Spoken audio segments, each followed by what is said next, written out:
Konawe, sebuah nama wilayah di Sulawesi Tenggara yang beberapa bulan lalu saya ke sana mendadak muncul jelas kembali di kepala saya. Gara-garanya, saya teringat dengan apa yang terjadi di sana sehubungan dengan tanur nikel. Sejarah singkat, saya ini punya latar belakang panjang urusan kiln, burner, furnace, tungku sejak tahun 97. Kebetulan saya memiliki kiln pembakar dengan sistem fluidized bed kiln untuk hydrated lime, CaOH 2 kali. Di mana teknologi tradisional biasanya adalah pakai tungku vertikal, seperti kebanyakan kita lihat tanur-tanur di daerah Tuban, Tegal, Cirebon, pada larang. Kami sudah menggunakan teknologi tinggi, bahkan asapnya yang masih mengandung waste product kita tangkap dan kita pasang alat untuk menyedot sehingga produknya menjadi precipitated calcium carbonate. Semuanya friendly to nature, nggak ada waste sama sekali. Pabrik tersebut berada di wilayah Cibinong di Kelapa Nunggal, nempel pabrik semen Holcim. 20 tahun dengan benda tersebut, terang aja saya hafal mati tentang apa itu yang namanya furnace dan kiln. Lalu ke Konawe sekarang, dan di Konawe saya kaget.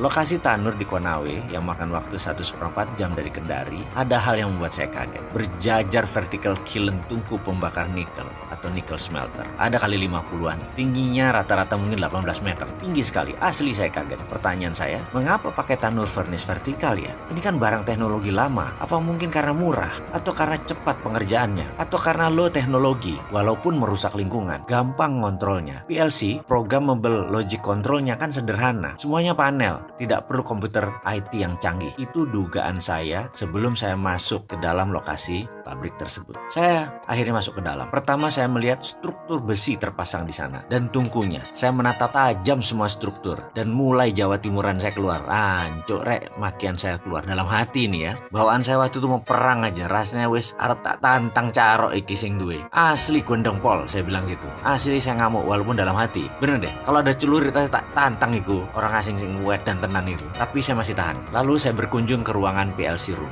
Ya kelihatannya bagus dan baru, tapi saya tahu semua ini bungkusan tok. Ini barang bekas. Tahu kenapa saya gerendeng? Ini namanya ekspor debt atau mengekspor hutang, atau Indonesia mengimpor hutang. Di sono negara yang kita ambil, mereka yang mengekspor hutang. Mungkin saya salah, tapi sesama bajingan ekonomi, jangan anggap remeh si Sontoloyo ini. Insting saya jalan. Ini kita import debt, mengimpor hutang. Saya ini bajingan ekonomi, tapi yang saya makan bukan negara sendiri, negara orang. Begini ceritanya, kisah nyata ini. Dulu saya memiliki pabrik di Pasuruan, hutang bank. Di tahun kelima, hutang belum lunas, kita pindahkan pabrik tadi ke Malaysia dengan mitra Malaysia. Kita buat hutang baru, mesin kita hitung baru, padahal relokasi. Hutang tadi buat lunasi hutang yang di Indonesia. Lalu yang di Malaysia, mitra saya tadi menanggung 100% beban hutang proyek baru tadi. Barang bekas disulap menjadi bernilai 100% barang baru, hutang baru. Saya untung 2 kali lipat. Dari proyek pertama sudah untung, tambah sekarang untungnya 2 kali lipat. Lalu dana segar masuk ya buat melunasi hutang. Dengan skenario baru, mitra saya di Malaysia menanggung semuanya tanpa modal, tapi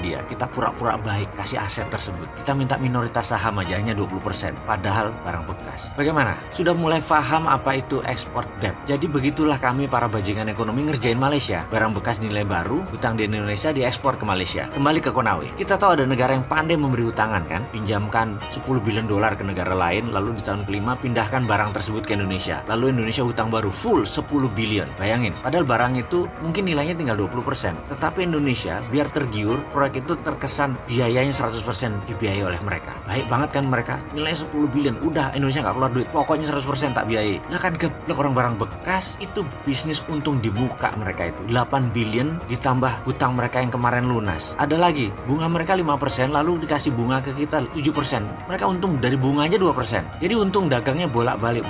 Lah kan saya anco-ancoin itu proyek, digeblek-geblekin pejabat yang masukin investasi ini. Yang katanya memasukkan investasi billion dolar ke Sulawesi Tenggara. Gak ada tunainya, yang ada mesin dinaikkan 5 kali lipat, kita sudah nanggung 100% hutang, blek barang itu ditaruh. Kan yang nanggung Indonesia. Ancuk tenan lah. Saya tuh udah tensi saya tinggi kalau udah kayak gini. Tangan saya ngepal berapa kali dan dalam hati ngamuk gemuruh emosi. Saya melihat tumpukan limbah B3 di mana-mana sisa pembakaran nikel, udara sesak debu pabrik. Lalu di mana untungnya buat masyarakat Indonesia, Le? Lalu yang mengantar saya berkata, "Bapak mau sekalian ke Morowali nggak, Pak? Hanya 5 jam kira-kira dari posisi sekarang." Saya menatap dia dan bertanya, "Berapa banyak tanur di sana?" Dijawab olehnya, "Ya lebih banyak, Pak, dari Konawe." Saya diem, cuman komentar anjrit. Yang itu aja yang keluar dari lidah saya. Walah Gusti, mudah-mudahan ini saya salah data. Maafkan kalau saya salah, nggih.